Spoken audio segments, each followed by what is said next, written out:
Robots come in all shapes and sizes, engineered for all kinds of tasks. Some are cute, others are all arms. So what about having to work next to one of these on the job? I'm a construction worker. I do not want to work alongside any robots, okay? As an educator, I think it'd be cool to partner up with a robot and work together. You think, Nick, you're gonna work on robots? Huh? You wanna build robots? Yeah. We call her Abby. She is our favorite robot in the lab because she's always there, ready to work with the person that comes into the lab. With support from the National Science Foundation, roboticist and aerospace engineer Julie Shaw and her team at MIT are developing robots to work side by side with people. A big step forward from many robotic assembly lines today. They're large, they're dangerous, they're fast moving. It's a very dangerous environment. And let me make sure the connections are okay before we... We work on making robots that are not just safe enough, but smart enough to work alongside people. Shaw and her team program the robots with artificial intelligence to learn from experience and become more people-friendly. Using overhead cameras and a motion capture system, they put Abby through its paces, figuring out as it goes how to avoid human contact. So as you can see, I got into the robot's way and it has to wait for me to finish placing the screw.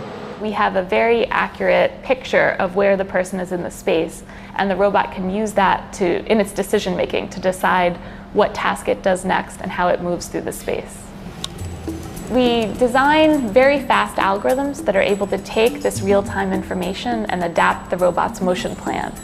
The interaction is not very efficient because when I'm placing the screw here, the robot has to stop and wait for me to finish. Aeronautics engineer Pamela Sota says with a little practice, the robot eventually figures out a more efficient workaround. While I was placing this screw, the robot could move around and work on this one.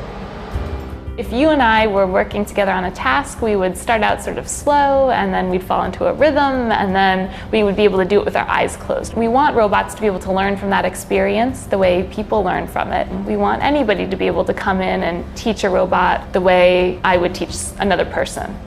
And to be reliable. For a robot to be trustworthy, it has to be consistent in its performance. The goal is not for robots to replace people altogether. Shaw says there's a lot of work that requires the human touch, from building automobiles to fighter jets.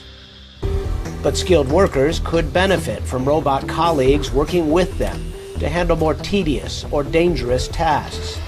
Our algorithms provide an opportunity to begin integrating robots to do little pieces of this work. Shaw sees humans and robots working together regularly in real manufacturing settings within 5 years.